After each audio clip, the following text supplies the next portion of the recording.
All right, we are live. Peace, everybody. Welcome to Aboriginal Global Media.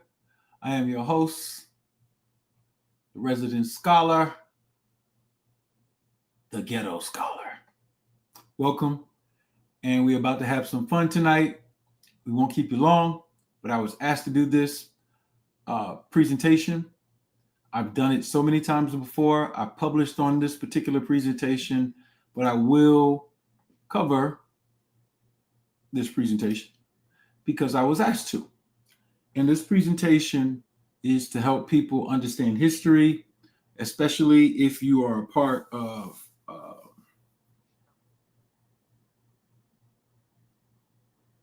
various types of religions. I am not attacking your belief. I am speaking tonight as a historian. And as a historian, I will be responsible for history. I won't be responsible for anyone's particular belief. You can keep that belief. I'm uninterested in converting anybody into any particular thing. We are here to discuss accuracy of the past. And so that is super, super important. Many of you are practicing Ramadan right now. And I will say that that is the evidence of the assault and propaganda that has been orchestrated to destroy proper education. This is not Ramadan. The time period we're in right now is not Ramadan. There may be over 1 billion people doing it, but just because 1 billion people are doing it doesn't mean it's a sound thing to do. Many people decided to stick things in their arms. And there were people who said, follow the science. And eventually, as we followed the science, we figured out that everything that they were saying was unscientific. So the billions of people who decided to stick something in their arm, they made that decision, and it was a bad decision. And so one of the things that you must understand is just because a lot of people do something doesn't mean it's intelligent.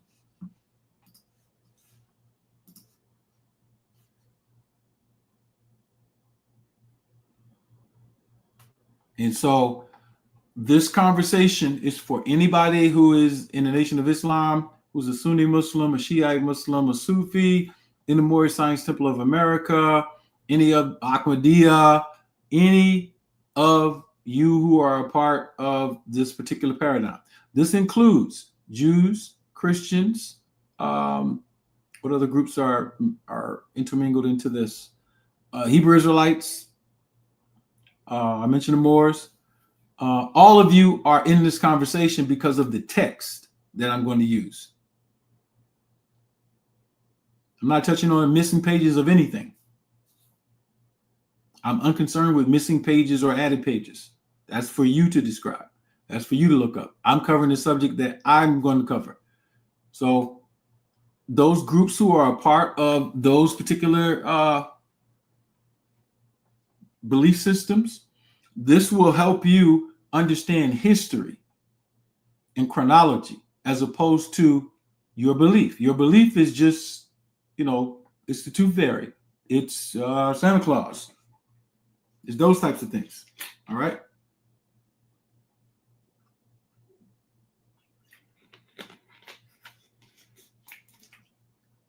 So we're going to let the people come in, hit the like button as you come in.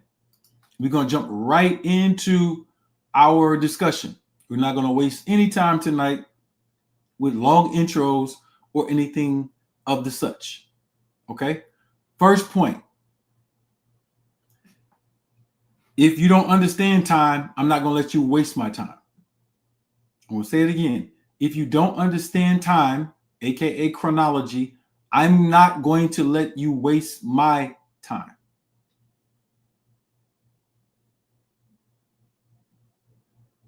And so it's clear that in your book, which I don't have a copy of with me right now, but I usually have it somewhere around,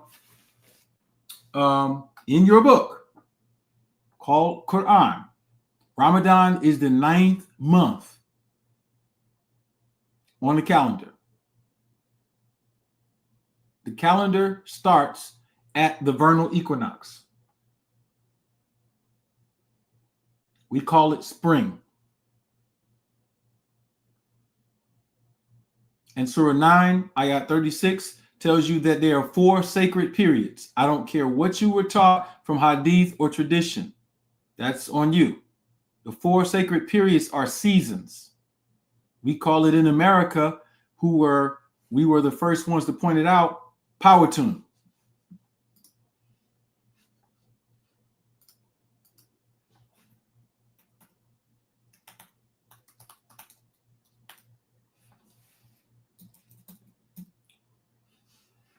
We call it power tune. Summer solstice, winter solstice, vernal equinox, and fall equinox. Those are your 4 sacred periods that are mentioned. In that same ayat, it says that Allah created the heavens and earth in 12 periods. With 12 periods. Or 12 polarities. I'm going to go to the text so you can see that. So you have 12 periods or polarities, and you have 4 sacred points.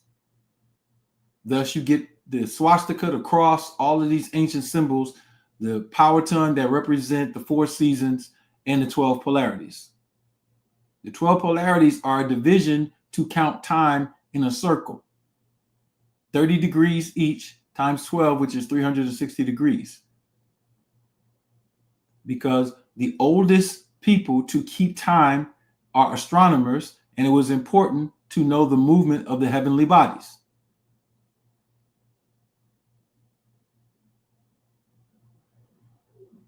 Nine months after March 1st is not December. The vernal equinox starts around March 20th, 21st. And it goes 9 months into November. So Ramadan starts right exactly as we hit Ophiuchus, which to most of us is considered Thanksgiving. It starts in Novum. Novum means what? 9. So Ramadan actually starts in late November and goes into December.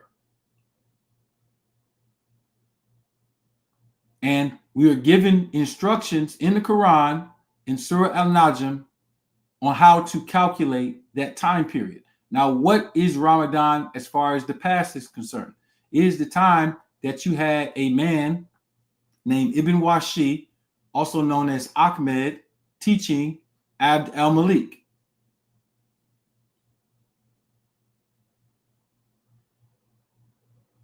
In the conventional history, he's called Jabrail, and he's supposed to be teaching Muhammad. But all these names are confused. So I'm going to elaborate on what this actually is. Jabrail is a tutelar name. You see the name El at the end is showing you it comes from the Afro-Asiatic languages, the Canaanites, the Eblaites, who were the first to put in the Ebla text the veneration of El. Prior to that time, you don't have that in any text.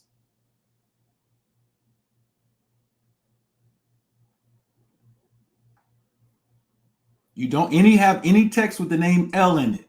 The reason why you have these angels, or Mala'ikat is the proper term. They're not angels. The word angel comes from as a surname from Moors in Europe. Mala'ikat, root word Malik, master, king. These were rulers. And these are titles. Jabril, the power of El or Il. Il is first written in the Eblaite text, and it is also affixed to the word Israel. Israel does not mean Jewish people. Israel is not in any way originated in a Bible. Israel is on Eblaite text, and it means to protect or the protection of El, the ancient deity, ruler. And so when you have the conventional history of Jabrail, aka Ibn Washi, aka Ahmed, teaching Abd al-Malik, this is the period that Orthodox Muslims say that Jabrail interacted with Muhammad in a cave at Hira. There's no mention of a cave or any mountain in the Quran except Mount Sinai. Mount Hira is not mentioned in any Quran. Hira is actually a city of the Abbasids who had a proto-Christian type of belief system. We're about to go through the text to show that. So the time when Muhammad is supposed to be receiving the Quran is the time of Ramadan. And so if you want to find out when that happened, you have to read the text. And the text says in Surah Al-Najm, the 53rd Surah, by the star when it sets. And it starts to talk about the companion coming together and teaching the Prophet. Surah Al-Najm. That's all right. Y'all gonna have to keep up. I'm gonna show my exhibits. This is a classroom. This is not like other people on YouTube. And so the time that the Quran starts to be revealed is Ramadan. Ra means to see. Mada means perfectly. Perfect sight. It doesn't mean heat. I go through all of these linguistic roots and show their Nabataean origin. If you don't know Nabataean, you don't know Quran. The Quran is written in a late classical Nabataean language, misnamed Arabic.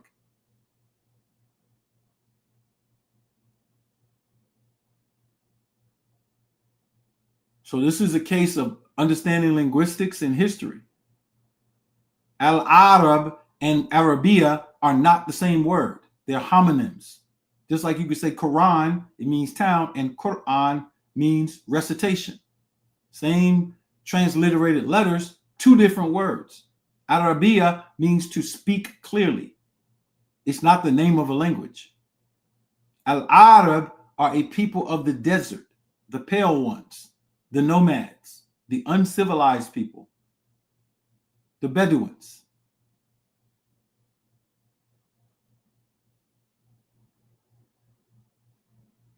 And so we need to understand the differences between these things. Your imam cannot teach you. They are not qualified to teach you this kind of stuff that I'm teaching because they don't study.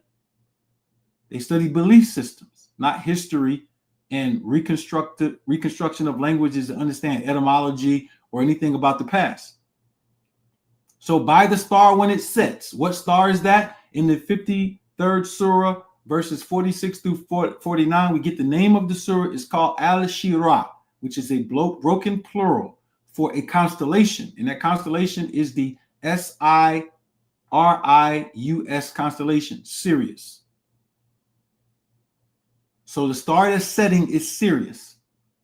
And Sirius sets in the 9th month every year at the same time. That's how we first learned to count the exact year, by using the star Sirius.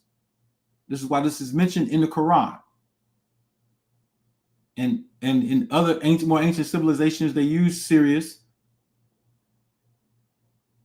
to measure the exact year. That's why that is there. It's not 354 days. It's 365 days, a year.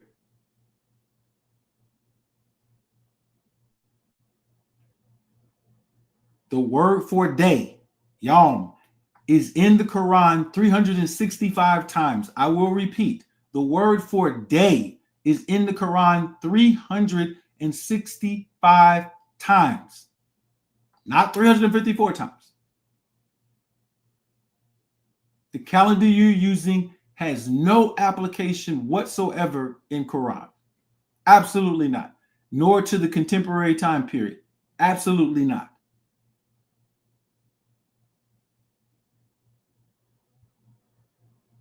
It was known during that time period, though. And so we know when the real Ramadan is. The real Ramadan is not now. Y'all off. You're off rhythm. You're not dancing well. Y'all should have listened to y'all melanin. Instead, you listening to invaders and the children of invaders, and they got you all off rhythm. And Muslims are some of the boldest people as far as their understanding of truth. The first Arabs were not black. The first Arabs were not black. The first Arabs were not black. These are things y'all repeat because of scholars that you think are to be held in some type of esteem.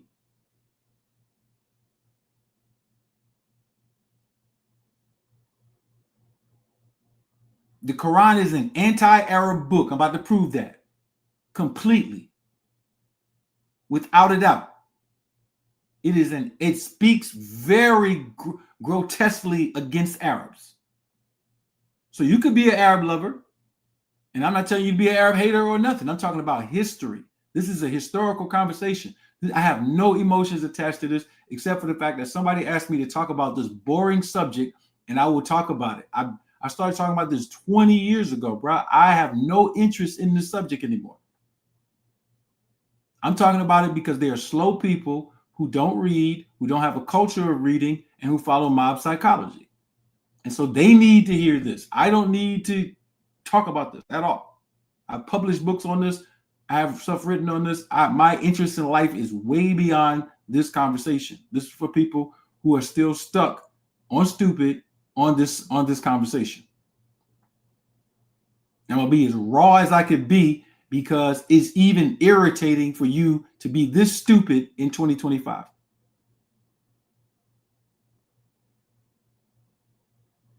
So all of you woke people who think you are walking around with a Quran or a Bible, that might be a problem if we redefine woke. Anyway, let's go back to the conversation at hand. None, None, of the people who are practicing Ramadan can use a Quran to prove that that's the accurate thing to be doing right now. None of them.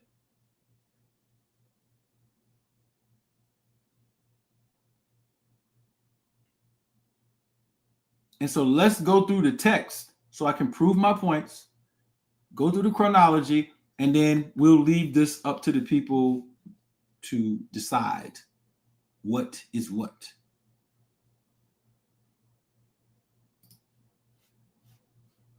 Let us first go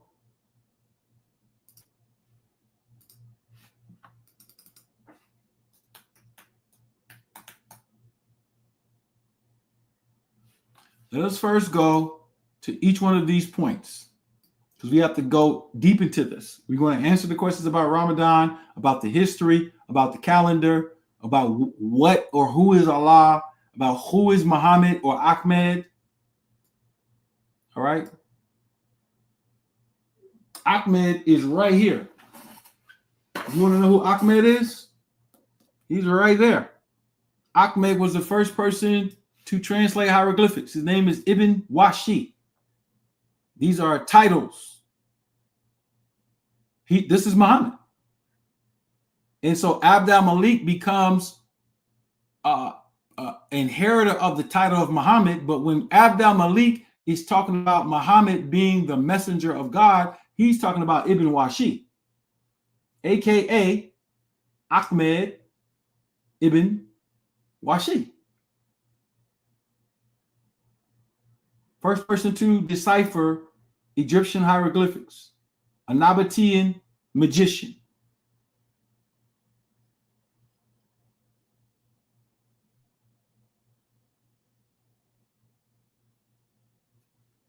And I'm going to prove my points. Let's go.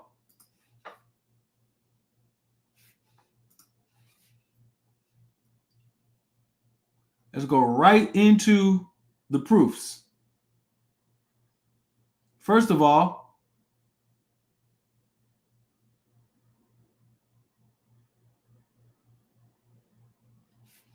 Let's deal with source documents and how to distinguish where to get something from. Because if you're using hadith, you'll never understand the true history of Islam. Absolutely won't.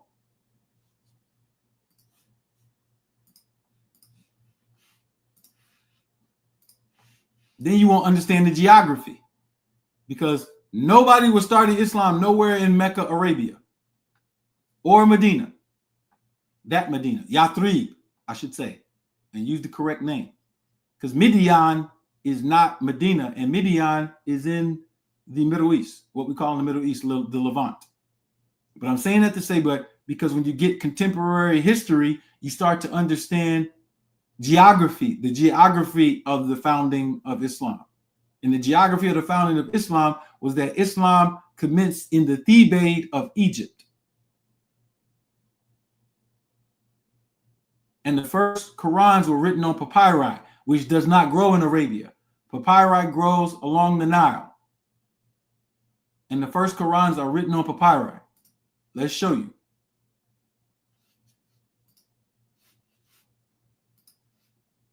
Some skeptical scholars claim that Muhammad did not exist and that Islam is a fabrication made up in later centuries. But Leiden University's Petra Sejepstein, excuse me if I butchered her name, has demonstrated from her work on Arabic papyrus manuscripts that their claim is not true. What was the origin of Islam and what went on at the dawn of Islamic history? In the past, scholars who wanted to research the subject had to rely on the official Arab version of events, hadith, which was only written down about 200 years after Muhammad's death. Only relatively recently has interest grown in more objective but less accessible sources, such as coins, inscriptions, and texts written on papyrus. Petra, professor of Arabic language and culture at Leiden University, says that this last source is especially important. The papyri are, in fact, the only contemporary source for the first 200 years of Islamic history. That cuts out 99% of the scholarship that most of you read on Islam. That statement right there. Because you're not even accessing the text that you would need, the primary text, not secondary, third hand, fourth hand, primary text. And that's what this discussion will be based on. Primary text. This is how I know Wesley Muhammad's book talking about black Arabs and something being founded in Mecca, Arabia is an absolute farce. That is a terrible book. And I would debate Wesley Muhammad in the public to show he knows nothing about the early geography and history of Islam. Absolutely nothing. Based on his book. Now, if he republishes it and corrects his errors, that's something to be discussed. Let's keep it going because we're going to get to this Arab stuff.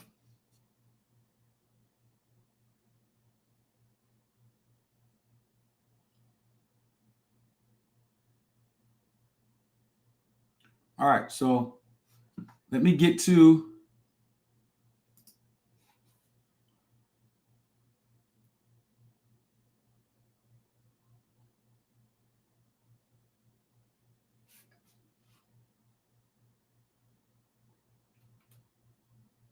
T. Nodeki was the first to establish the link between Nabataean and Arabic scripts in 1865, which later confirmed by Groen against J. Starkey's Syriac thesis.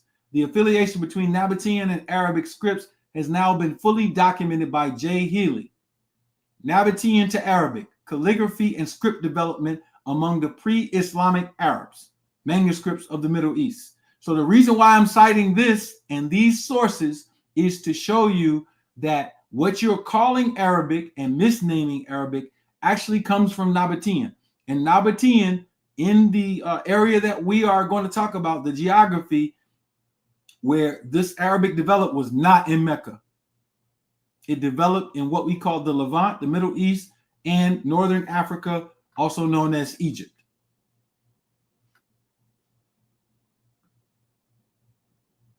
So other sources.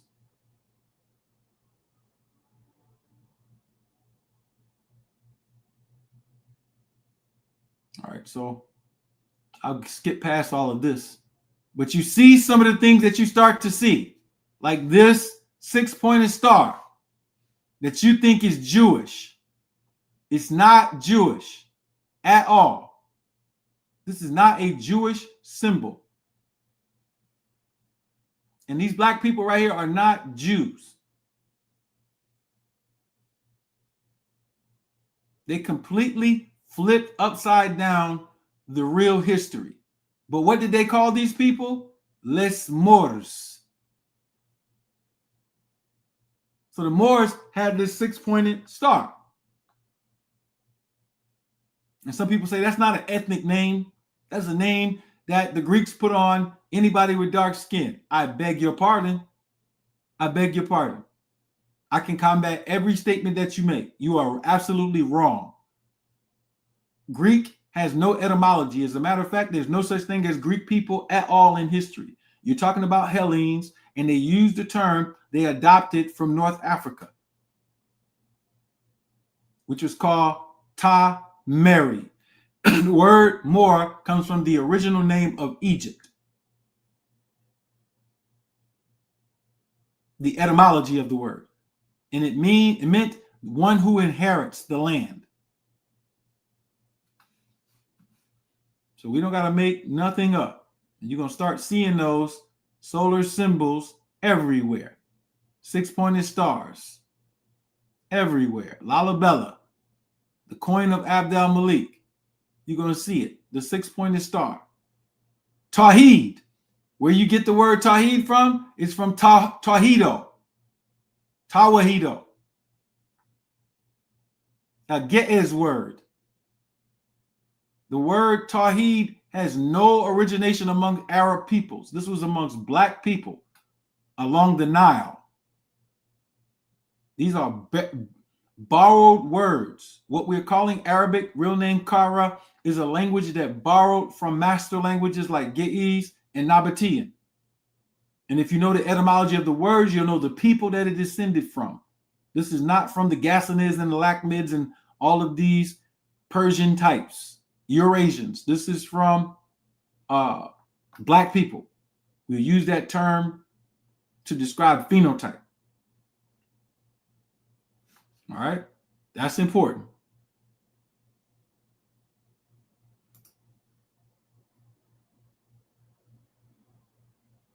So let's move through this.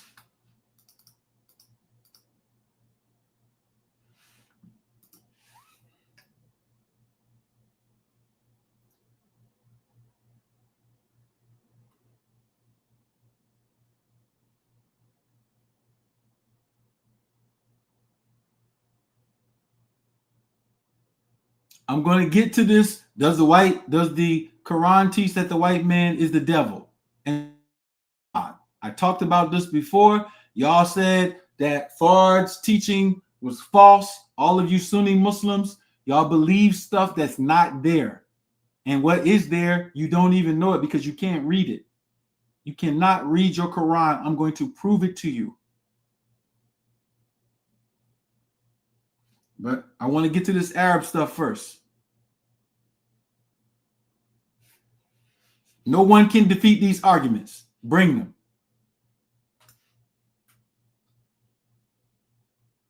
No one can defeat these arguments. I dare you. Pull them up. The Quran is an anti-Arab book. Here it is right here. Surah 9, ayat 97 through 99. What does it say? The Arabs are the strongest in disbelief. This is the author of the book telling you this. The Arabs are the strongest in disbelief and hypocrisy, and most disposed to not be truly aware of the laws of what Allah has revealed to his messenger. And Allah is knowing and wise. Complete this. Keep going. And of the Arabs are those who take what they spend to be an illegal cost. In awaiting amongst you are the watchers. Among them is an iniquitous group of watchers, and Allah is hearing and knowing. And of the Arabs who will proclaim belief in Allah in the latter period and consider what they spend to give them nearness to Allah and the prayers of the messenger, surely it does not bring them nearness. Allah will bring finality to their affair with his all-perceiving truth. Surely Allah embraces all things and he is the perceiver of truth. Keep going. And of the first in the faith, among the muhajizina. Now this is really usually translated as muhajjar. That Z, that R is actually a Z. And the Hijaz is where you get the word Gaza, Hijaz, or Hijaz is that area. The real Hijaz is in the Levant. Muhajizina and the Ansar and those who follow them with good conduct. Allah is pleased with them. These are not Arabs. And they are pleased with him. And he has prepared for them gardens beneath which rivers flow, wherein they will abide forever. That is the great attainment. And those around you of the hypocrite Arabs and of the people of Medina, historical Midian, they persist in hypocrisy. You do not know them. We know them. We chastised them twice. Then they were returned to great levels of punishment. The Quran is an anti-Arab book. This is the verse where they try to say Muhammad was an Arab. False. Surah 41, verse 44. And if we had composed it as a foreign Quran,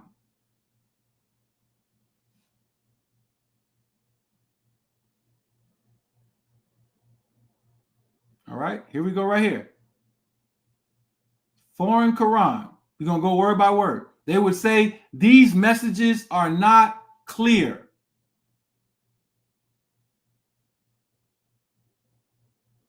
What a foreigner and Garabia. Now, this word can be translated as Garabia or Arabia. Say, it is to those, they're telling you no foreigner is going to come to these particular people. And the foreigners to them were the Arabs. That's why they were just dissing them.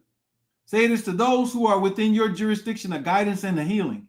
And to those not of our jurisdiction, it is difficult for them to comprehend it. And it is obscure to them. These are called upon from a distant location. So let's read this footnote. The Arabs of the East, distant location, who later became the founding members of the Abbasid dynasty, could not read the Hijazi and other Western script of the Afro-Asiatics, Nabataean. The use of the term Ajamyu wa Gariba, foreigner and stranger, or if translated Ajam Arabiya, foreign Arabic, juxtaposed to Holy Quran 16:103, Gariba Mubin, clear and complete, needs further discussion. The author's contention that Afro-Asiatic languages derived from the Niger-Congo languages is a subject that has been taken up by linguists. Garbia is derived from Al-Shabi's Madinat al-Nuhas and was composed with Abd al-Malik to speak of the miraculous city of fame in scriptures. Ajaib Garib means marvels and miracles from Allah. Garib was used in association with Allah from its first rendering among the Umayyad and the Umayyad Nabi. So the Umayyad, they add the D. Their name was Umayyad. And in Quran, Surah 7, Ayat 157, the Rasul is called the Umayyad Nabi. Literally telling you that the prophet was of the Umayyads. It makes sense then to make Garibi Mibin to mean clear and complete in respect to the miraculous message revealed from Allah to Muhammad. The Umayyad Papyri Quran do not have a diacritical dot over this word, and thus, with their anti-Arab stance already proclaimed in the message of the Quran, it would be senseless for them to associate these Afro-Asiatic languages with being from a people they considered inferior, Arabs, uncivilized, and steeped in kafir, disbelief. The Quran is an anti-Arab book.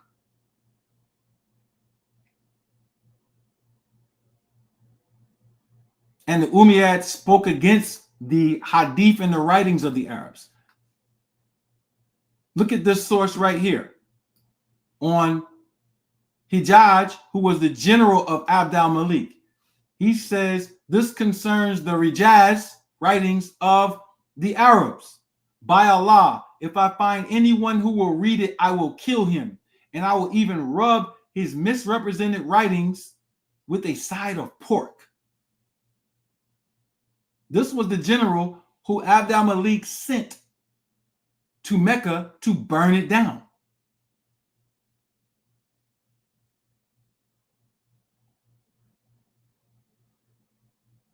Becca is not Mecca.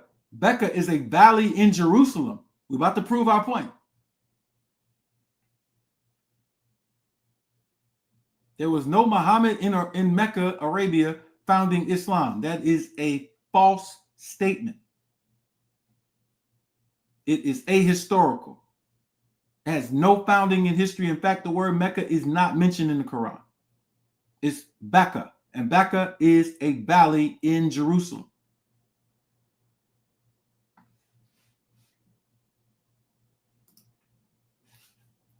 Let's keep going.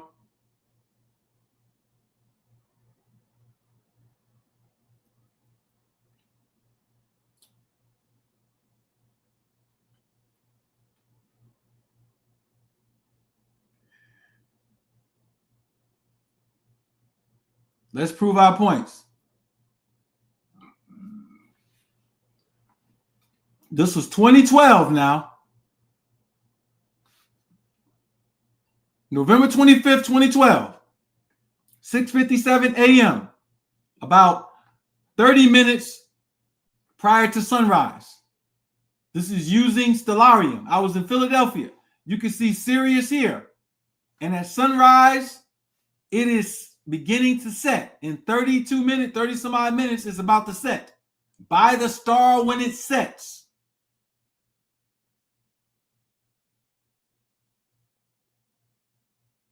You can calculate using astronomy when real Ramadan is every year at the same time in the 9th month from the vernal equinox or spring, which is the beginning of the calendar. You don't have nobody, I repeat, not one sheikh, not one whoever they might be on earth who can defeat this information. Nowhere. The problem, I found out what the problem with black people is. They really, I'm talking about just our people now. They really get jealous and envious when one of their own is greater than the propaganda that they have accepted. They are infuriated by it. You know, people who hate me because I know this information. And they trying to figure out who I got it from, what sheikh I got it from in Senegal or some other place. Ain't nobody in Senegal that can teach me Islam. Ain't nobody in Egypt that can teach me Islam. Ain't nobody in Arabia that can teach me Islam. Ain't nobody on earth who can teach me Islam. Nobody taught me this. The messenger, Elijah Muhammad, did not teach me this. I had to read books and study. Did no angels fall out of the sky? I read books and I studied.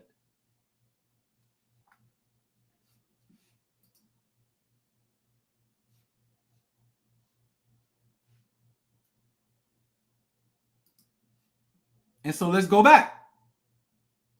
Let's let the scholars verify who deal with the Qibla and the direction of the mosque prove my point. The sacred direction in Islam, a study of interaction of religion and science in the Middle Ages.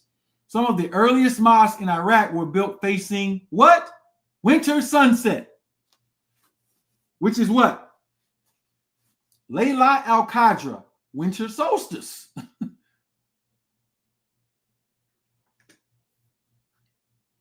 Only recently has it become known that astronomical alignments were used for the Qibla, so that some modern historians have mistakenly inferred from the orientations of the early mosques in Egypt and Iraq that they were not built to face the Kaaba at all, but rather to face some other sacred site. Now, however, we even know why such astronomical alignments were used. No, they're not facing Mecca. Because the Qibla was never about no goddamn Mecca. Ever.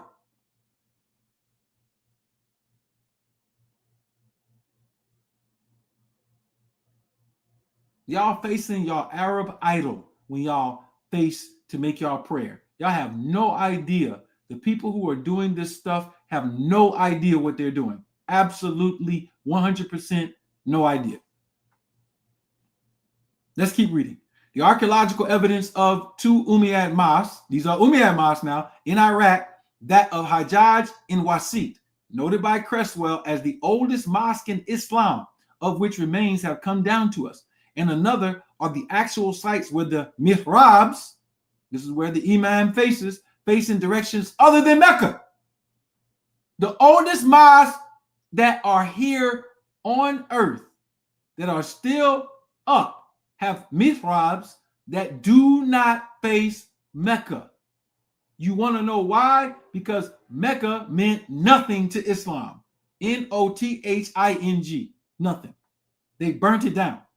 It was a Arab city that of Kufrs that they just burnt down. Now they got y'all doing a Buddhist ritual.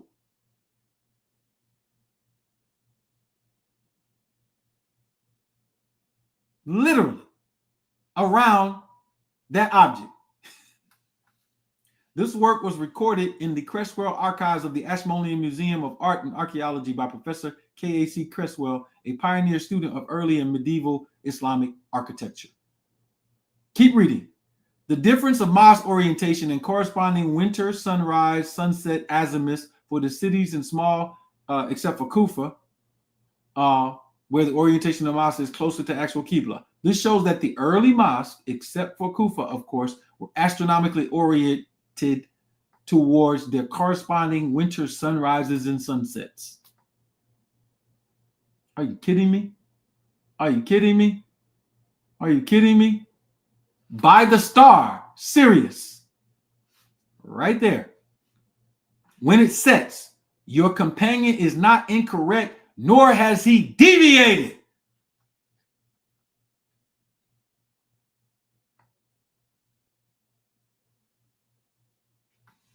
Y'all better read. How the Hebrew Israelites say? Read. And there are only 3 prayers. Y'all doing 7 prayers, y'all doing 5 prayers. You say it don't matter. We need to pray as much as we can. The prayer is a circadian rhythm associated with the sun.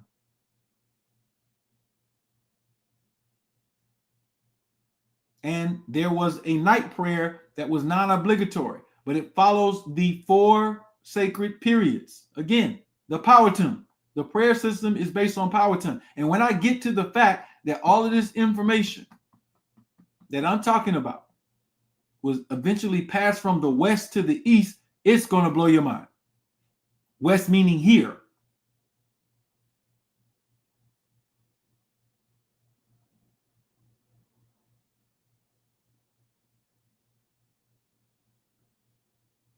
They got y'all praying at the wrong times off circadian rhythm.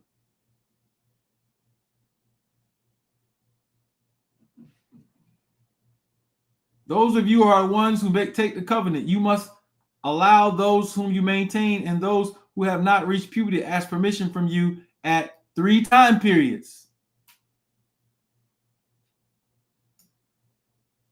Fajr is sunrise, Zuhr is noon,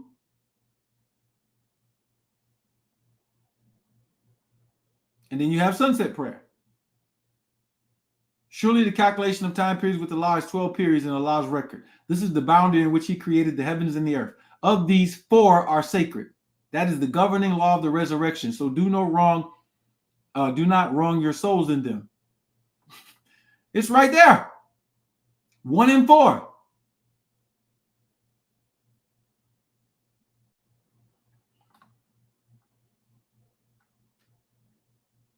So let's keep going.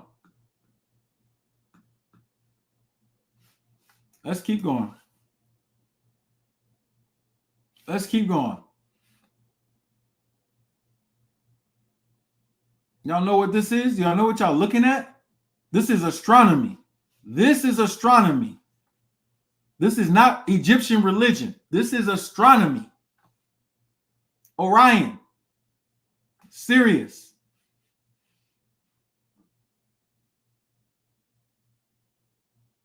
We don't know what we're looking at.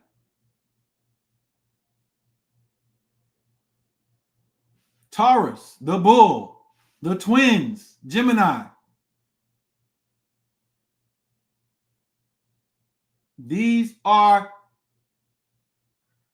astronomical tables.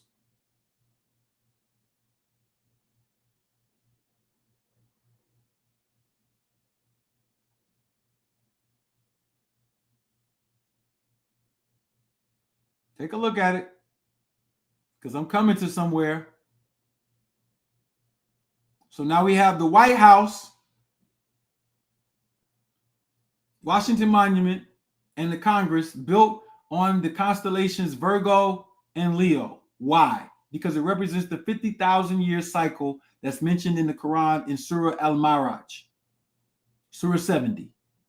And this is why all Masons at the 33rd degree, they put the Bible down and they pick up the Quran.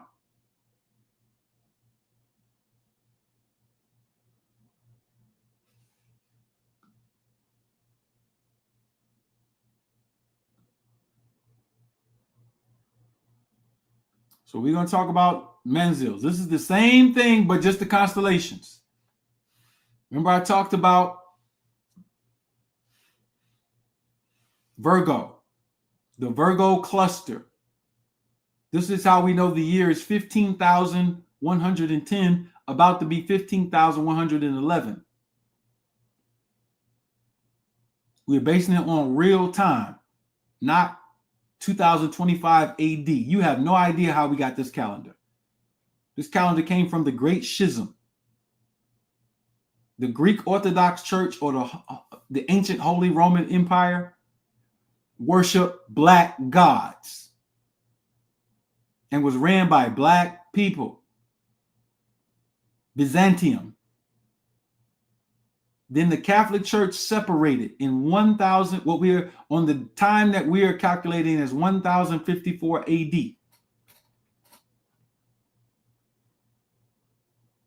Anno Domini calendar started in what is now 1054 AD. We're about to prove this. Then later on, with Scaliger and Dionysius Exiguus, they added 1,000 years. This is why you see a J and an I before years up until a certain point. That represented the year of Eosus, or Jesus, the Jesus that you know as far as a figure, and trying to plant him in history is only 1,000 years old, less than 1,000 years old. Nobody believed none of this stuff during that time period. Absolutely nobody. There is no historical Jesus. Isa in the Quran is not Jesus.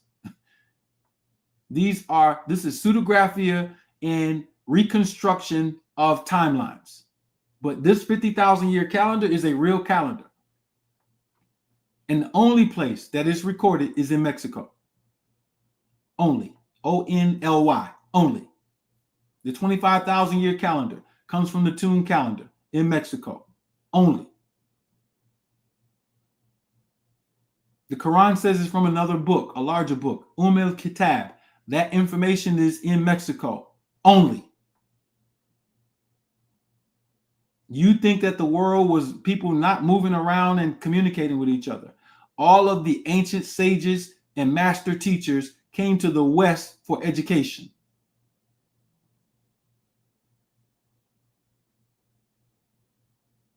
This is the mythos of the sun rising in the West.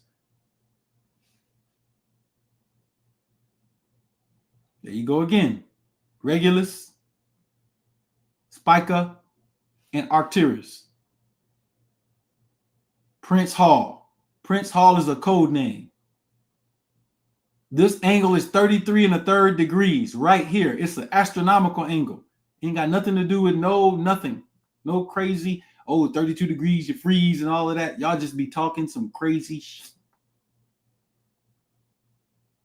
Prince Hall is Benjamin Banneker.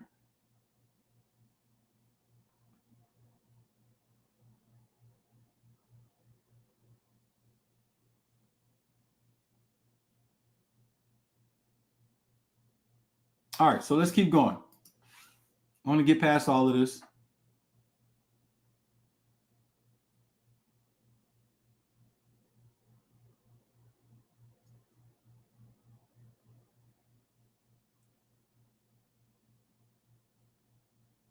So we can get to some really important things.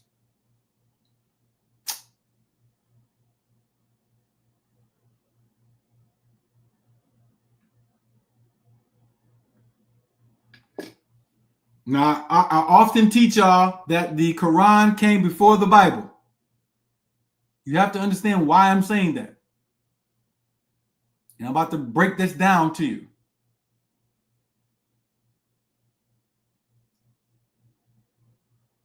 Let's start with this fact. Flavius Josephus, who never existed at the time that they're saying he existed. Absolutely never existed. Pseudographia. Made up character. We're going to prove it. But this is the biography they give him. Flavius Josephus, the most famous white historian of all time. He was born in 37 AD in Galilee and became Jewish high priest, blah, blah, blah, blah, blah. He sided with the Romans to begin. None of this history is real. The history of Rome in the first century BC, last century BC, and first century AD is not real. It did not happen. But let's prove this simple point. Go through the works of Flavius Josephus and then go through all of the commentary on Paul in the Bible. They interacted in all the same cities with all the same people and never knew each other. That's because both of them are inventions. Neither one existed.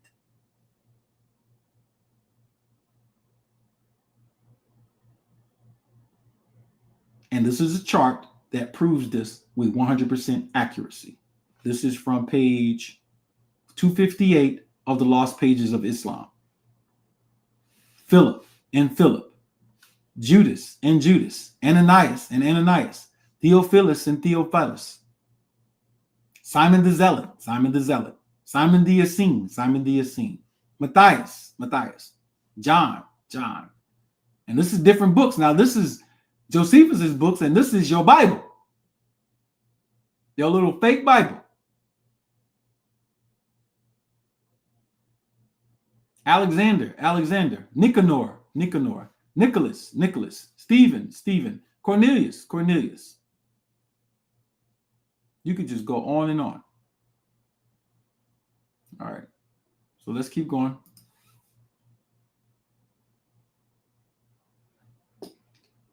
This is where they got Billy Carson all caught up. Codex Sinaiticus. He could have destroyed that boy. He didn't even know the real story of Codex Sinaiticus. You want to hear it? That was Polite's flop, but we ain't even going to touch on that. That's not even, it's not even necessary.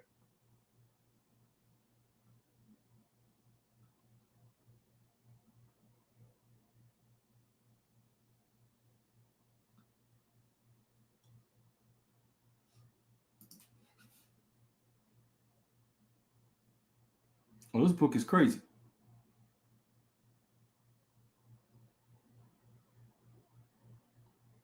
Let's go to Codex Vaticanus and Sinaiticus. Let's go. Was this forged? Of course it was. In 1844, Lobagot Frederick Constantine van Schiffendorf. He paid his first visit to the convent of St. Catherine's Monastery on Mount Sinai.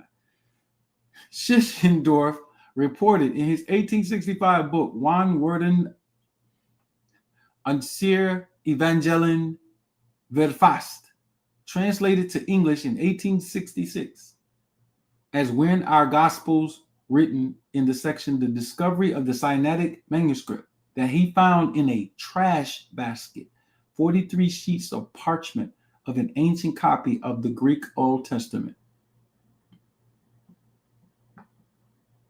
Now you need to understand that 1844 is actually 844 on their calendar. This is where you're going to get time warps at. It's actually 844, approximately. And he was reporting that the monks were using the trash to start fires. Where is the original Codex Sinaiticus? No one knows. Where is the original Codex Vaticanus? No one knows. Where are these original texts? No one knows. They're telling you this something. Oh yeah, this is from 300 AD and Jerome and yeah, they wrote these. They have no copies, no proof. Latin Vulgate, forgery.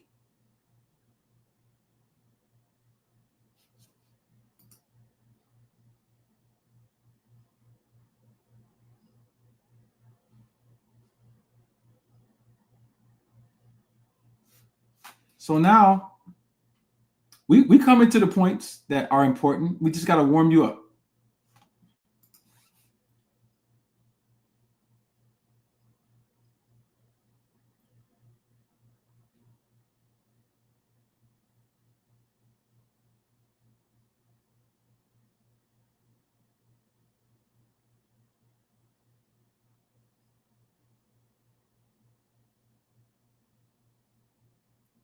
Here we go. Now,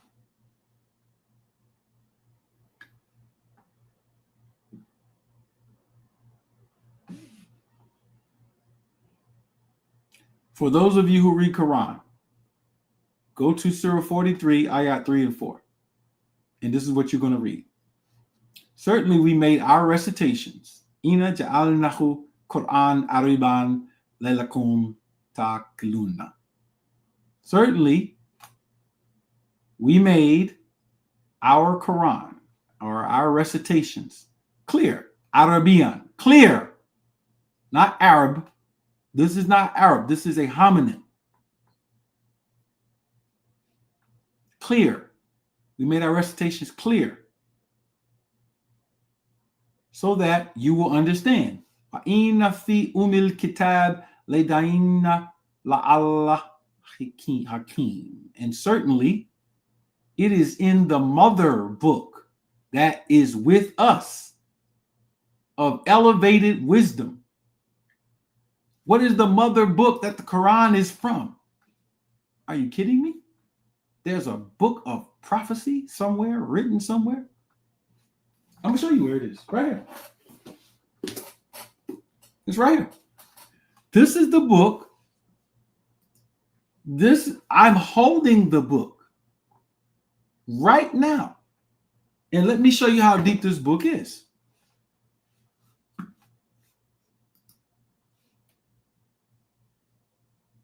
What is it? The mother book is actually a book that perfectly measures the mental frequencies and thus behavioral dynamics of humanity as groups and individuals. This paradigm of study thus becomes the best psychological study available. Why? Because the measuring tools in order to make a judgment about any particular thing are the very root powers and laws of the universe.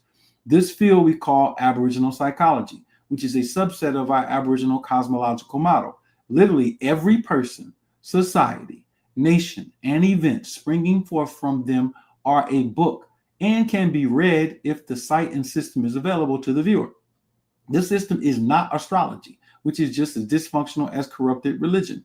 This is best expressed in Surah 7, Ayah 71, where this exalted assembly of Quran authors speaks of this book. It states in the original Qara translation, a period when we call every people from their leaders. Then whoever is given his book on the right, these will recite their book and they will not be engrossed in darkness. And whoever is blind in respect to this book, then he will be blind in the period after this and off of the path. This book is a Mayan or a Shi calendar. It is the most complete book of predictions on earth. Everybody can read their own personal history in this book. Everybody.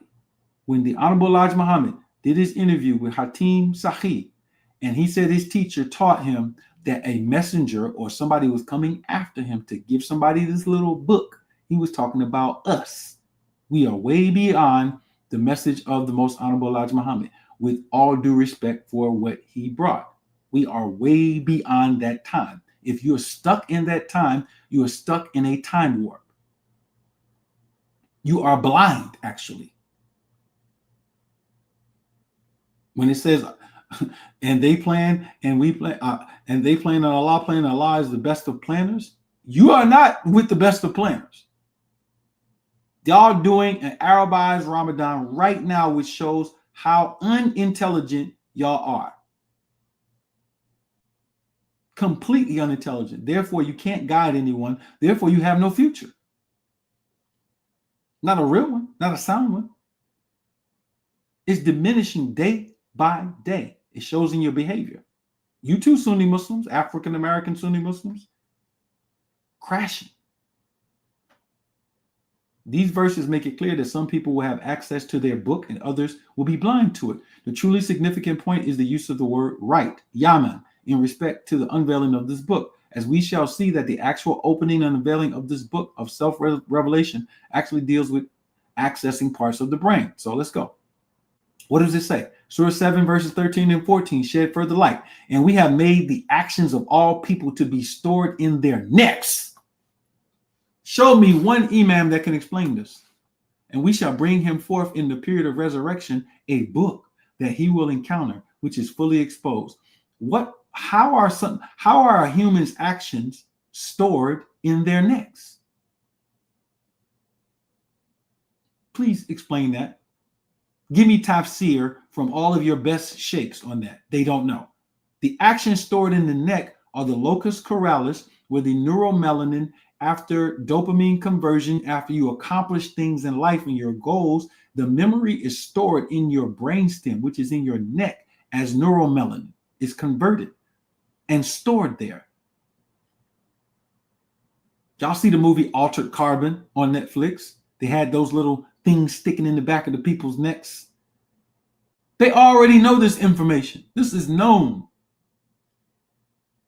Ikra, read your book. Your own mind is sufficient proof by computation against you during this period. These verses lay out three important factors: that everyone's book will be exposed at some point in time. Based on the fact that some of these people were described as blind to their books, this unveiling must be done by those who can read these books of self-revelation. Ayah 13 speaks very interesting about how the actions of people are stored in their necks. So we go on and talk about all of that. You cannot explain this without a Mexican calendar, a Shi calendar, a black calendar tied directly to our direct ancestors. We're talking about something across the Atlantic Ocean, but it's still tied directly to us in that way.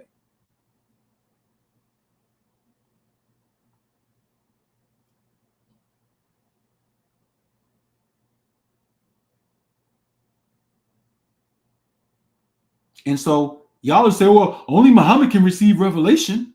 Are you sure? Are you sure? According to the Quran's own ayah, it is a book that is not only revealed to Muhammad.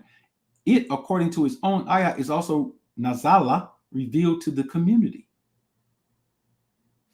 Here we go. Right here. Right there for you.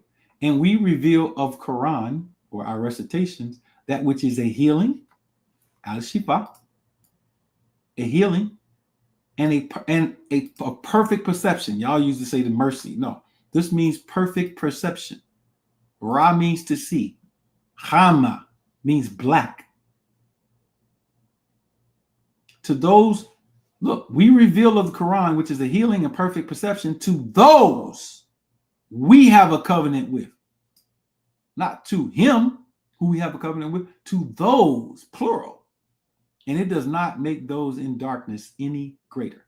The use of the word nazilu, the root of which is nazala, begs the question, how does one receive nazala or revelation? The authors of the Quran and some of our own experience in Aboriginal psychology answered this question.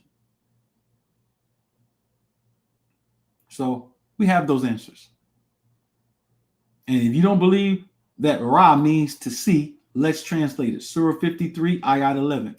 Ma kadabal fu'adu ma'ara. The inner mind did not lie about what was seen. Ra. Seen. Ramadan means to see perfectly. It doesn't mean heat.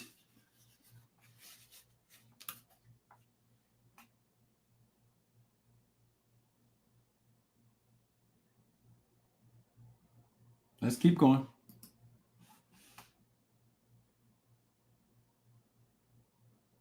So you get this in Surah 70, verse 4, the 50,000 year period. Yeah, they don't have any idea what this stuff means. No idea. And if you say you're wrong about the moon and the sun, let's read what the Quran says. Surah 10, ayah 5. Here it is, the one who made the sun a light-giving object and the moon a reflecting light, and measure for it manazil. Remember I said the manazil calendar? Stages, so that you will know a count, adad, for computing al-hisab of the year. Look, are you kidding me? Are you kidding me? For the year. Using the sun and moon, you're counting the year, not 354 days, 365 days. And Allah created this only in truth, and he makes the verses clear for the knowledgeable people. So the real lunar calendar has nothing to do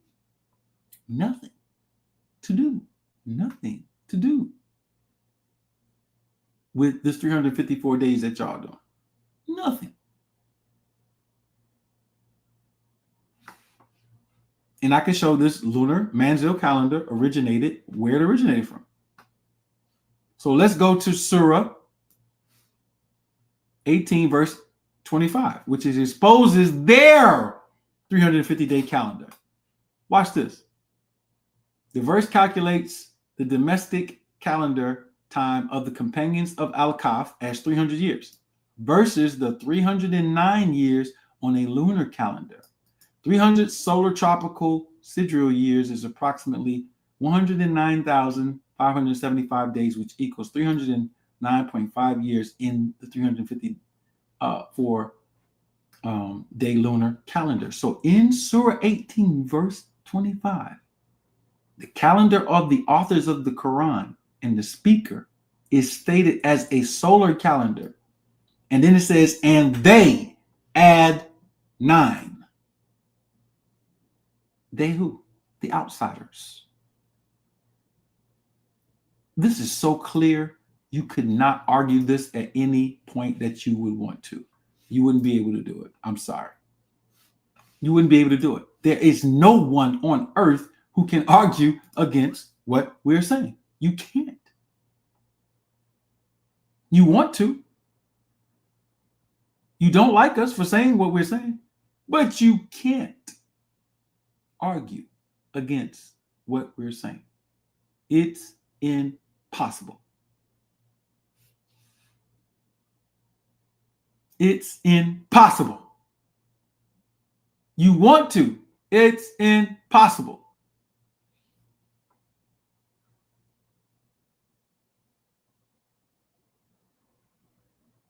We're telling them what's in the sky before any astronomer can claim it.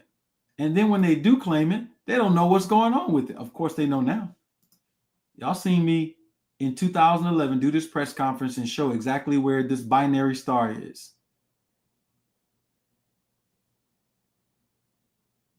They know it's there because back in 1983, they started seeing something. They was trying to figure out what it was. Now, this is important to this 25,000, 50,000 year calendar. But let me get past some of this other stuff so I can get to it.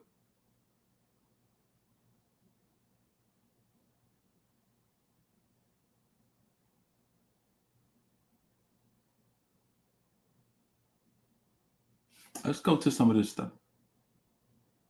The word for month occurs 12 times in the Quran, not 13. The word for day occurs 365 times. Moon is mentioned 28 times in the Quran.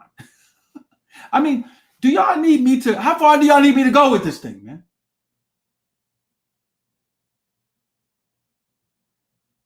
The manzil, the year, and the 365-day calendar all mentioned in the Quran. Y'all cannot tell me that these people know what they're doing. They got y'all out here fasting at the wrong time, eating the wrong food, doing the fast wrong.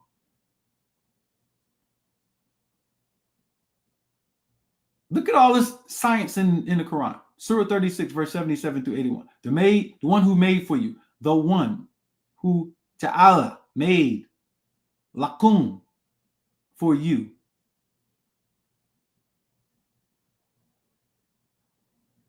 From the green of the tree. What did he make from the green of the tree? Electricity. Then from it you are energized. We'll go to their translations. This is photosynthesis right here. Free energy.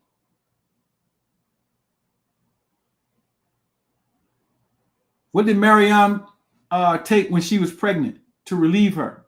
Dates. What do dates stimulate in the body? Oxytocin. It's showing you how to remove pain from childbirth. Don't we run a whole class on birth for tribal midwives where we teach and administer zero pain births?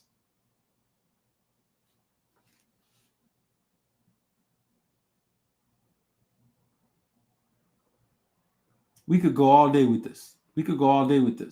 Let's go back because I'm going to open up the white man who wrote the Bible because I got to go through this other part. I got to break down this history for you so that you don't get confused by it. You start thinking that something is something and it's not. Oh, Israel means Jews. No, Israel does not mean Jews. It means Afro-Asiatic people who spoke the Afro-Asiatic languages. At the time of the Quran, the people who were Bana Israel were not Jews. N-O-T, not. Never were. Israel means the protection of El. The Yahudi are mentioned, and they translate that to mean Jews, but the Yahudi are not Bana Israel. I got to deal with this stuff. I am about to obliterate this whole thing, but let me do it in a way that's functional. I'm gonna skip past this Israel thing right now, and I'm gonna come back to it. What I got to do right now is go straight to Ahmed ibn Washi, and I got to prove my point about who is Ahmed in the Quran, Surah 61, Ayah 6. That is Jabrail.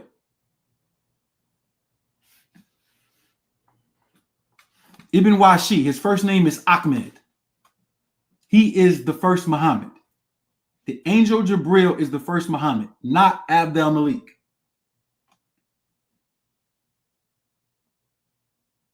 What is his name? Look at his name. Ahmed. He lived during the same time as Abd al-Malik. He is called a Nabataean magician. Watch how I show the contemporary descriptions. He's the first one to translate Egyptian Medunetter. What time did he live? The author lived 1,000 years ago in the time of Caliph Abdul Malik bin Marwan.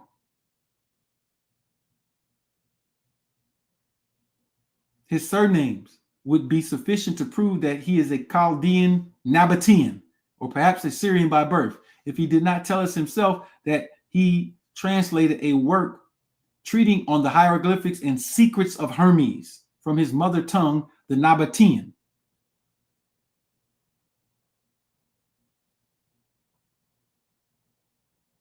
Now let's go. Let's go.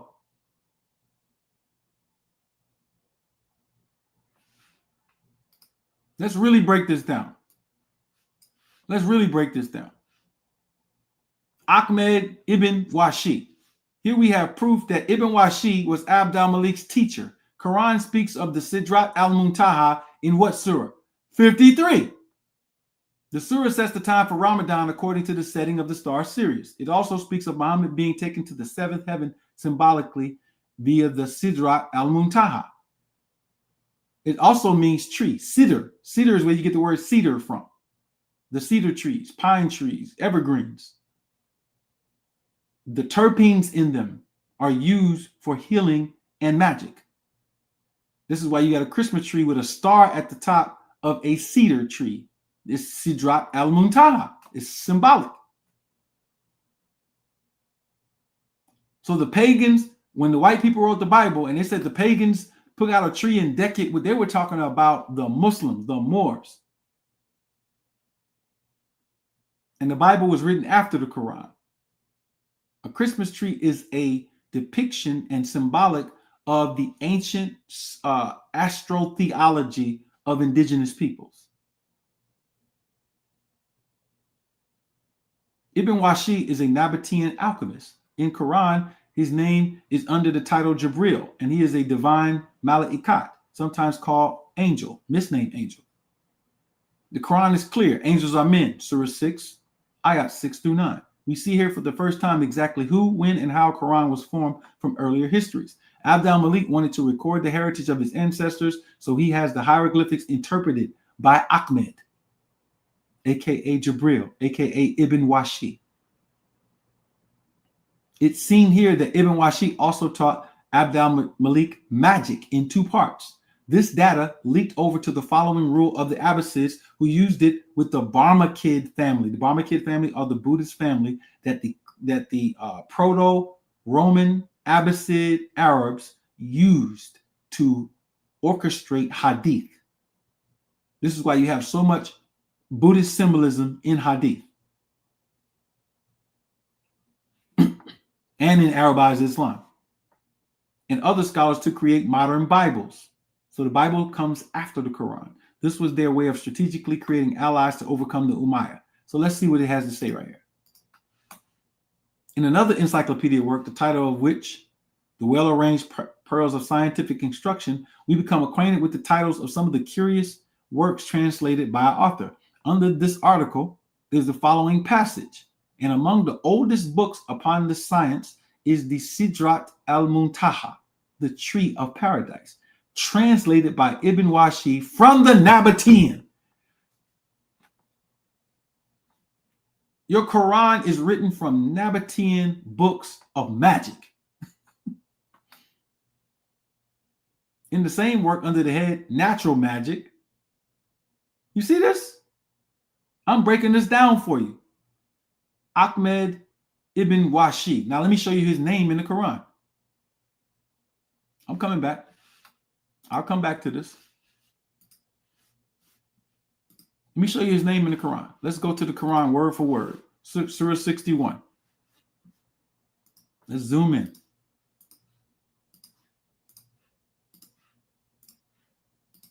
Isa is going to tell you about someone coming after him. Let's show you. We're going to go word by word, and then we can show you how these people mistranslate and translate. Wa'id, and when. Kala, said. Isa. Ubnu, or Ibnu, son of Maryam. Maryam is an Egyptian title. Maryam Hatshepsut. Mary. Mary is Tameri. The am is a suffix. O tribe of Israel. Indeed, I am Rasulu, the messenger of Allah, to you, confirming that which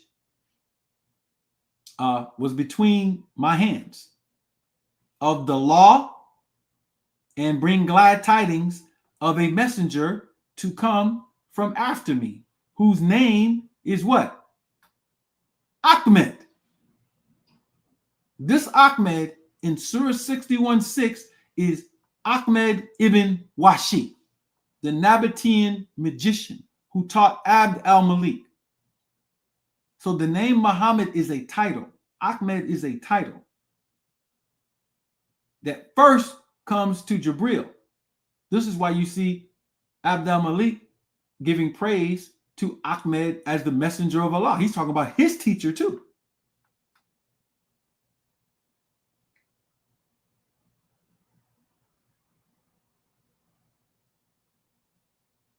Then you have the Umayyad Nabi, which is him, the Umayyad. But look what it says. But when he came to them with clear proofs. So he comes to them with clear proofs, Ahmed. They said, this is sihrun, magic. This is magic. This is clear magic. Didn't he write books on magic? I just showed you that.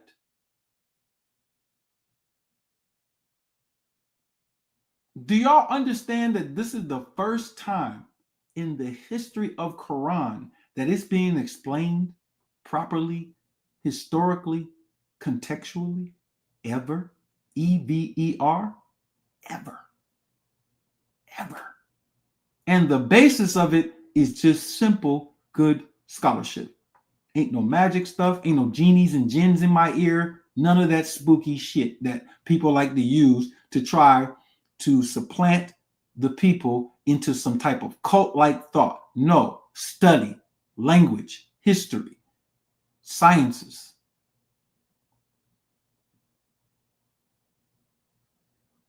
There is no NOI minister, Farrakhan, Wesley, Nuri, Rizza, etc., that knows anything close to what I'm beginning to say, and I'm just warming up. I haven't even got to the cymatics of Sirius and vibratory singing things into existence. I haven't gotten to none of that. Which is why Arabs want to ban music. I haven't gotten to why the Quran actually rhymes and how that impacts the limbic system and the prefrontal cortex, and why we are the masters of hip hop and making poetry and rhymes. That is a function of our brain and our genetic memory. That's why people could never claim that they are the originators of it. They can't originate it. They don't have the genetic memory. They don't have it. They have to copy us. Fat Joe, are you kidding me?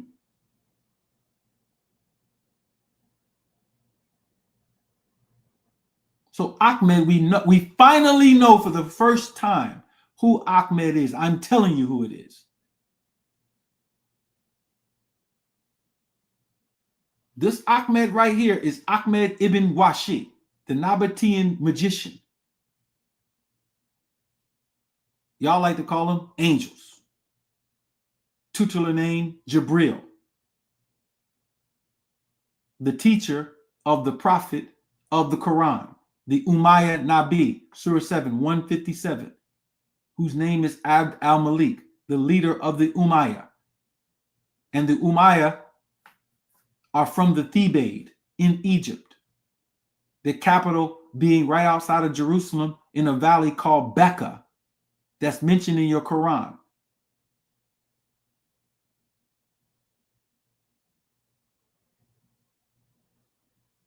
Beit al-Hiram. And what happened when they fought the Abbasids? They left Egypt, went across Africa, and settled into West Africa and Spain, and became known as the Moorish civilization. Then in the slave trade, the Africans and the Arabs attacked these people and tried to make sure to sell them off. But they had already been leaving West Africa under the reign of Mansa Musa and his brother and going to the Americas to interface with the Aboriginal civilizations here, our ancestors. This is why some of you have this proclivity for Islam. Is in your lineage, in your gene, merge with your Aboriginal genes. It's attractive to you. But you're stuck on stupid with it. Literally stuck on stupid. Let's go. Let's go back. Surah 53.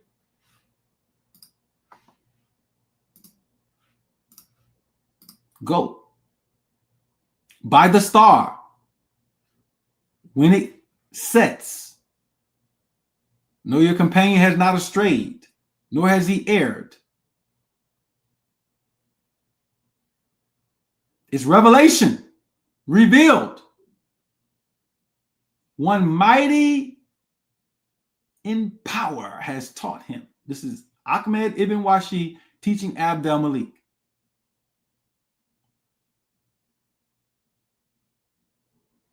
Right here. Then let's go to where it mentions Sirius.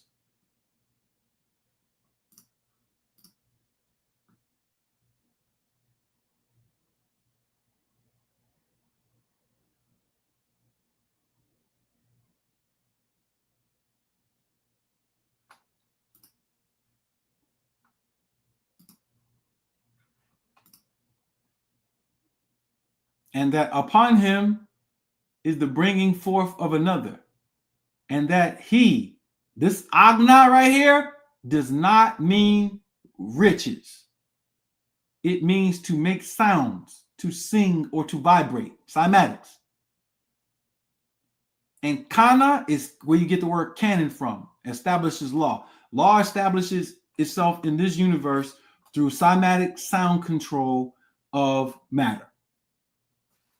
And that he is the Rab al-Shira, the Lord of Sirius. Why are they mentioning Sirius when they're mentioning cymatics, sound, and creation? You have to understand astronomy to understand that point. You have to understand why the Dogon, the Egyptians, the Moors, the Mayans, the Olmecs, all are talking about Sirius, the star system. The Nomos Anagano. You're talking about some other people, shapeshifters. You're the shapeshifter. You're the one with the genes to shift and shape. They are not shapeshifters. They are not shapeshifters. They're goblins. Goons and goblins.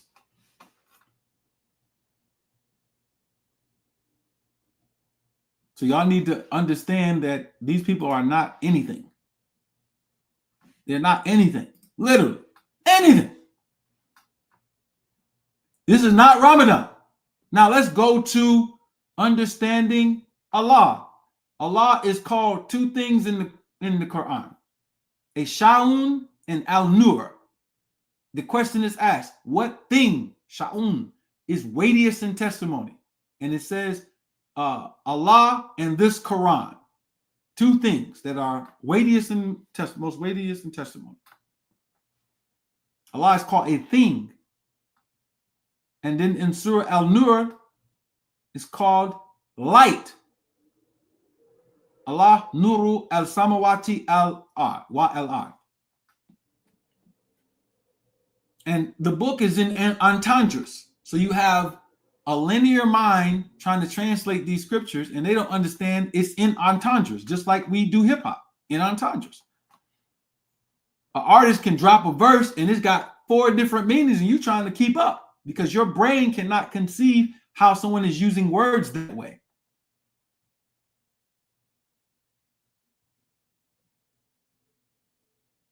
So when it says Allah nuru al samawati wa al ard, it means, yeah, Allah is the light of the heavens and the earth. Got it. What is the light in the heavens and the earth? Light in the heavens and the earth is all the black stuff. That's the real light. Then it's Allah nuru al samawati. Sama. Bismi. Ismi means name or the nature of something. And ard means matter. Allah is the light of nature and matter. We going deep. We're going deep. We're going deep.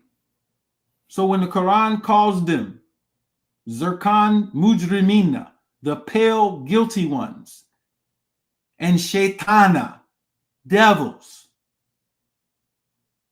that is an issue with light communication with beings. And if you are disturbed from the light communications, then your behavior will be disturbed. That's why it's calling you Shaitana. And for anybody who's listening to this, I'm going to end on this because I ain't staying here all night. If, according to your Quran, it is shirk to make sujud to anything except the designer of the heavens and the earth, the creator, it is shirk. It is shirk. Associating partners to make sujud, to bow, to reverence. But in the Quran, Surah 15, there's an exception. Sausalim min hama masnoon. That's how this man is made. Sausalim min hama masnoon. Masnoon is where you get the word mason from. Mason means to create. Hama is the word for blackness or carbon. Sausalim, they say it means mud. It absolutely does not. Follow its derivative root into Nabataean, and it means illumination. The man that is made or formed from blackness that illuminates. Melanin. And then Allah breathes his ruach into the man. Ruch. Ruch. That's the electron chain transport system. Every cell is breathing. What are your oxygen levels like? When your oxygen levels reach a supreme level, activating melanin to turn on all the neuromelanin and dopamine in your brain, you're going to be on purpose and accomplishment. What does Allah say at that point? That you're going to bow to that original man and woman. You're going to be forced to. The truth is going to be so bright, you will have no choice. In mathematics, technology, governance, biology, physics, we're not talking about religion. We're talking about being dominant in all fields of endeavors of humanity. So much so that you're so gifted that the people who are in those fields now become your students. They must make sujud to you. They must bow. So all of you Sunni Muslims out here who think for 1 second that you know anything about Islam or the Quran, I am here to tell you, you know absolutely nothing. You don't even know the 5 pillars. You don't know Shahada. You don't know what Zakat is. You don't know how to make prayer. You don't know what you're supposed to be giving. You don't know what Hajj is. You definitely don't know how to fast. You don't know shit about Islam. None of you. N-O-N-E. I promise you, you don't. And you are stuck on stupid, following a group of people that are hell-bound to make you nothing but a slave. The end. The end.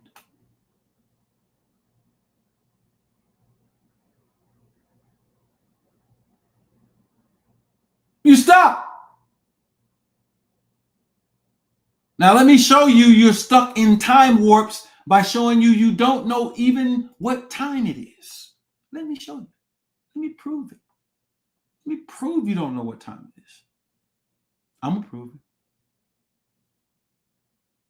Y'all don't got these books? Y'all don't got these books? These books are the most lethal history books on earth. I'm going to put them in the chat. Don't worry. I got to get to my folk, though. Oh, yeah, I got to get to my folk. Oh, yeah. I got to get to my folk. Come on, y'all. Y'all ain't about to play with me like this. Y'all ain't about to play with me like this. I'm not gonna let y'all play because we're closing out, but we're gonna get to this calendar thing. Let me put these. Let me show you what you need to be studying. Might as well go ahead, right?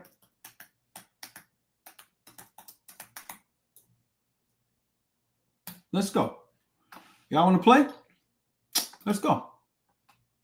I'm gonna put these books in here. That's on y'all. If y'all want the books, get the books. If y'all want to study and get out of traps, go ahead and do that.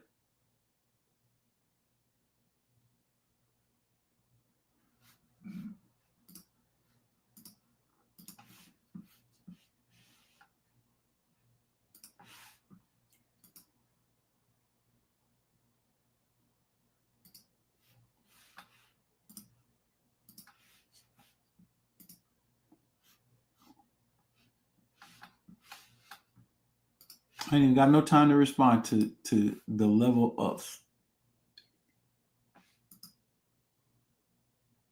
Y'all better get these books. This is the white man who wrote the Bible. I put this one in there. You need to get all of them, though. This is on y'all. Now, let's read. The formation of the BC AD calendar proves a few things. It proves the original and first church of the East had no timeline to give to the world for the existence of a first century AD Jesus, because he did not exist. The old church, meaning Byzantine church, meaning Greek Orthodox church, grew out of the Serapis cult and was directly tied to Egypt. The savior of that church was similar to Osiris, a mythical figure used as a deity by the elite. They called him Isho. This savior, who bore the name Isho in Syriac and Eosis in Greek, was developed at the 7 ecumenical councils as a political move to give the church its own savior, like many of the indigenous civilizations had gods and saviors. You must understand that all of the gods and mythical heroes were black. A-L-L. All of them.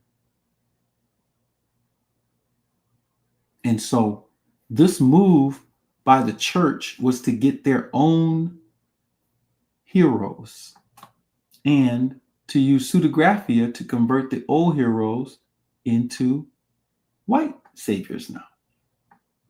The old church used the calendar in accord with the ascension of rulers for tax periods and still used the indigenous calendars of the places they had invaded.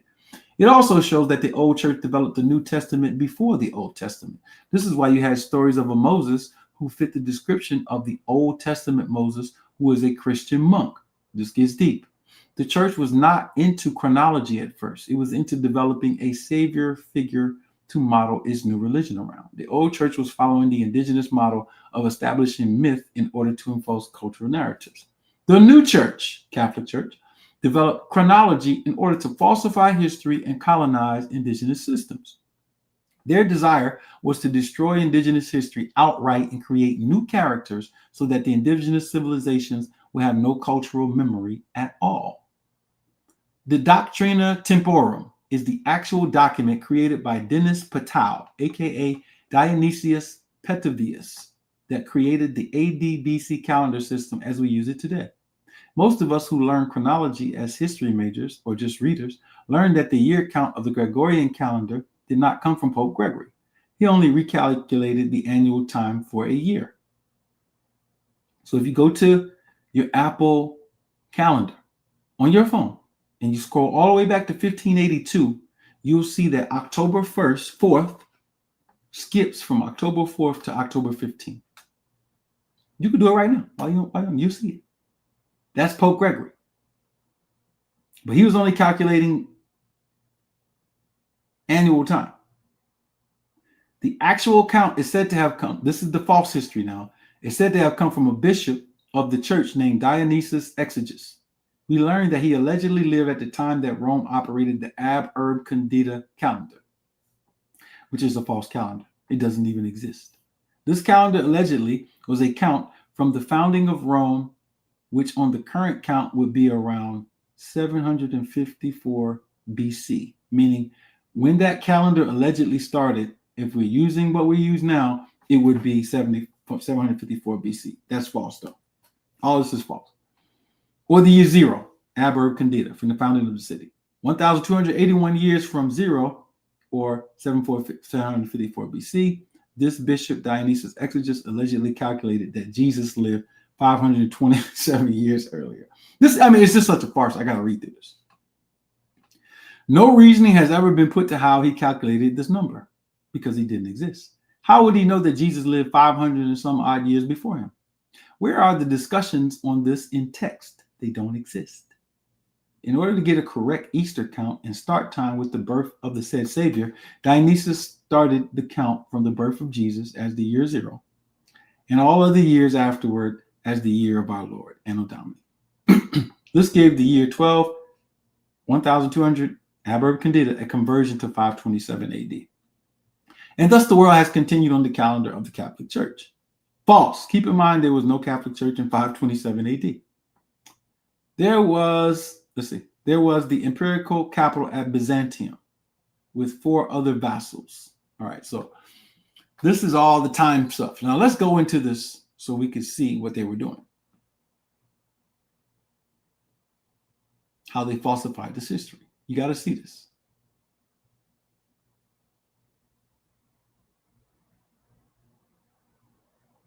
Now I'm going to give you the actual first-hand documents. Now look at this. Look at this. You see this? Right now, this document is considered to be from 1527 AD. But that's not 1000. That's an I for Eosus. So the real year is 527 from the Great Schism. But it's been converted over to 1527 AD. I'm telling you, they added 1,054 years to your calendar from the Great Schism. So look at these women. Figure 6.72, the alleged date 1524, written as I 524 on an engraving by Albrecht Dürer. The first letter is clearly seen as the Roman dotted I, the first letter of the name Eosus. I need you to understand what's happening here. Here we see the date that is alleged to be 1524 by modern European Scaligerite chronologists. The date is actually started with an I. The I represents Eosus, their fake Jesus that they created now. This is before the universal switch from Europe of the I for the use of a J. Because once the J came, they started using the J. The date is actually 527 years from the schism of the Catholic Church and the establishment of their fake Jesus figure. This figure did not exist in Eastern Byzantine Greek Orthodox Church. This is why when Russia came out and they showed all those black Madonnas, people didn't understand what was being said. They wasn't trying to prove that Jesus was black. They're trying to prove that Jesus didn't exist and that this mythical figure was a figure of the Black Widow and the Sun. You get it as Hiram Abiff. You get it as all types of things. You get it all the way back in statues of the young pharaoh sitting on the mother's lap, Amenhotep III, and Mariam. Their figure was a mythical savior figure that had developed from the Serapis cult, who was developed into a European Eosus. The Great Schism occurred on modern calendars in the year 1053 AD of current use. Anno Domini back then meant from the Great Schism. Let's keep going. Look at this. 1380. No, I and 380. A close in of the date from the engraving portraying Berthold Schwartz. We can clearly see the Roman I instead of 1. Here we have the use of the I again, which represents theosis. The date then is 380 years from the Great Schism.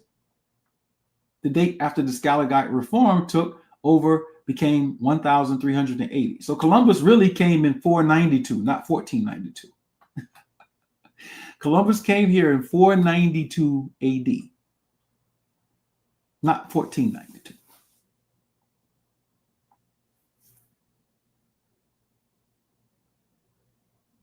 Y'all need to understand what I'm saying to y'all. You're only 900 and some odd years away from the creation of a fake Jesus. Matter of fact, you're 971 years away from the creation of the fake Jesus. Take 971, add 1053, you get 2025. You are 971 years from the beginning of the process to make the fake Jesus. Completed around 1300 with the publication of a specific Bible.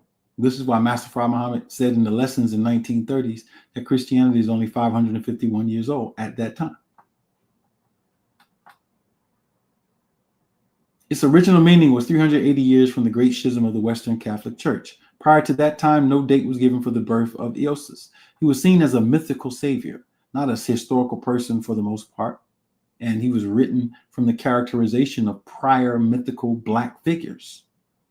The current AD calendar was not birthed from this AD Great Schism, was birthed from this AD Great Schism calendar.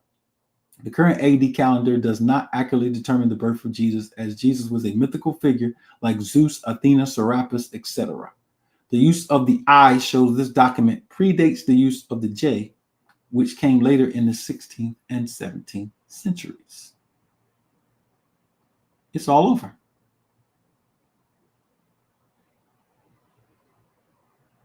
$597 became $1597.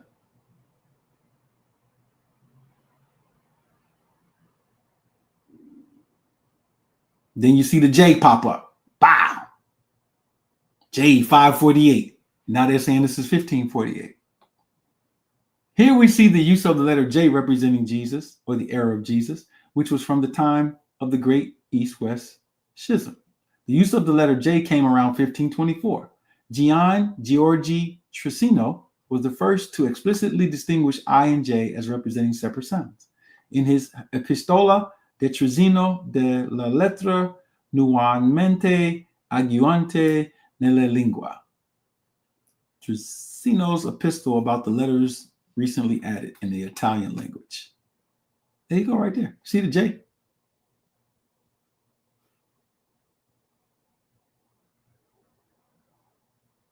Look at these dates. J 631, J 654, J 652. I got to understand what this means. Your calendar way off.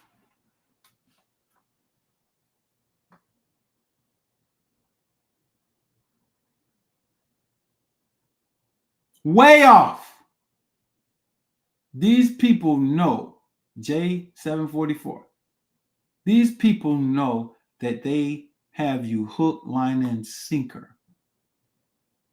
Ain't no goddamn Bible telling you nothing about real history. Nothing.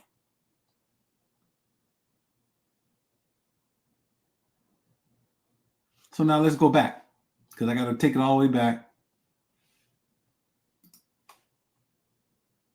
to Israel. Let's take it back to Israel, because that's where the whole lie started. It started right here. The word Israel occurs 18 times in the Ebla Online Digital Archives. On July 18, 2017, I did a public lecture on this subject of Israel being documented in stone at Ebla. Keep in mind, there was no Bible. This is 3000 something BC. This is 4,000 years before you even get any kind of Bible, the word Israel was written down. It meant protector of El. So what you're talking about, Yaqub was wrestling with an angel or God, and he got the name Israel in the Bible. What are you talking about? Bana Israel in the Quran has nothing to do with Jewish people. It is Afro-Asiatic people who took Thutmose, Ahmose, Kamos, who were Eblaites, who fought against the Hyksos and the Africans. This is why the 18th dynasty, 17th and 18th dynasty was so detested. They were Afro-Asiatics. And the Moses in Quran is what you call a shorthand story to summarize all of those Moses or Mus. Mus means born of. Mus or Musa is how you say it. Jehuti Mus. Kamus. That whole story is a summarization of the interaction with the Hyksos pharaoh.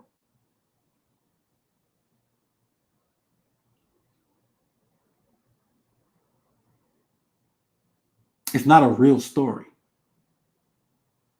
But these are real people, though. Abraham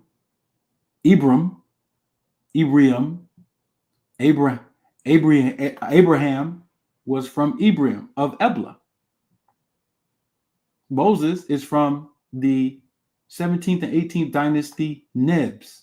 You get the same word. Nabi is from Neb. Didn't mean prophet, it meant leader,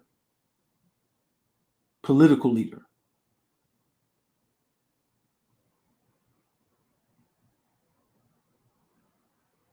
So we went through and documented all this. And I was proving Garfield wrong about the Ebla tablets. Look, July 28th, 2017. He was saying that it wasn't there. Yes, it is. 18 times. And we know who El was. Look at El.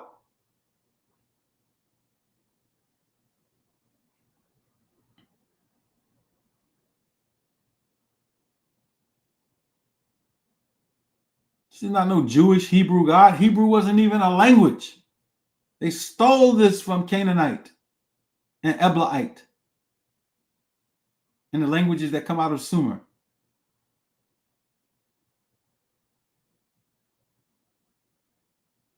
Ibrahim. This is where you get the word Abraham from.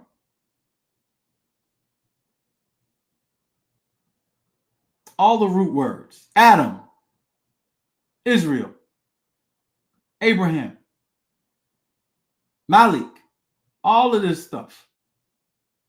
We recorded everything in here. Adam.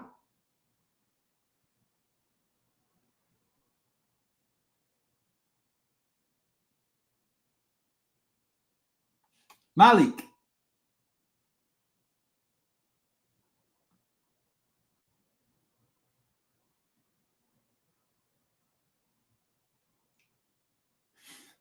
Look at it. This is where the word Muslim comes from.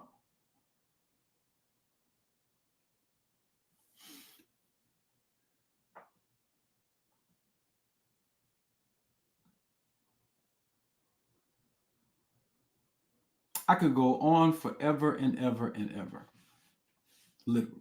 Literally. They can try to confuse anything they want. It doesn't matter anymore. It's up. Literally. This stuff is published. How many pages is this book right here? 314 pages. How many pages is this book right here? 437 pages. All recorded.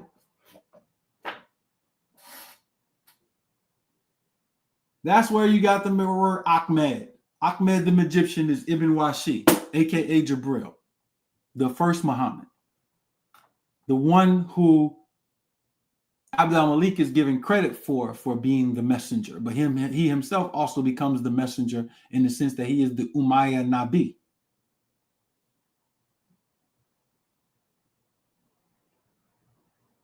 And these people ran jurisdictions. They ran jurisdictions. What are these people doing now? They're praying to mystery, spooky stuff and living American culture to its fullest, Negropean to the bone. There's nothing else to say about this subject. I'll upload those old the white man who wrote the Bible videos from the old YouTube channel. I'll upload them here. I'll leave this here and let people study. Let people study. Go back and study. Go back and study everything I said in this lecture. I already answered that question. I already answered it. Go back and study. Y'all don't need a whole bunch of time. We'd be going for 2 hours. That's enough. If y'all want to study, come to this channel and study. Look at the sources that I'm sharing with you. Get the material. I got those ebooks for $25. Get that stuff. If you came in late, we've been going for 2 hours. This will be up. I'm not deleting this lecture. It's going to stay up. Our folk have to study if they want to break free from these chains. Then we can get busy with jurisdiction. I'm here to talk about indigenous and tribal government and building wealth and families. This stuff is just history stuff. We have classes and stuff on this. I come on YouTube to talk about this because some people ask me to do it. And that's okay. I don't have a problem doing it. This is the last time. No, I told y'all all the stuff about Elijah Muhammad. I'm not here to talk about all this stuff. That stuff is old. There's still people who follow those things, and that's fine. I'm not telling you to believe anything I say. I'm just here for the record to set the record straight. People can believe what they want to believe. That's personal. That's subjective. That's not my angle to come at your belief. But if it's ahistorical, I'm definitely going to come at it and we're going to dismantle it. And then you'll find out you're following a bunch of demonic people who don't have your best interests at heart. Then you got to deal with the fact that your mom is Muslim and she's been Muslim for 20 years and your dad been Muslim for 50 years and he ain't trying to hear nothing you got to say. Cool. He don't like the truth. That goes to show he has a deep-seated hatred for Al-Haq, even though these are the people who bump their heads on rugs 5 times a day and say, La ilaha illallah. They don't believe that, I promise you. And they think that nothing great can come from black. That's what they believe. But guess what? Guess what? For whatever purpose, there are 1 billion people, 1 billion, that do not know what you learned tonight. And those 1 billion people are giving zakat to their sheikhs and their ummas and their temples and mosques and all over, and they're wasting their assets into something that can never bear them the fruit. So let's leave that where it is. I have no more to say on this subject. I'm done for the night. We've been going for two hours. You got something to study. I love y'all. I'm going to be on this YouTube line again, though, on Thursday. We bring it all heat and we getting back in our regular groove. So love y'all. We out. Peace.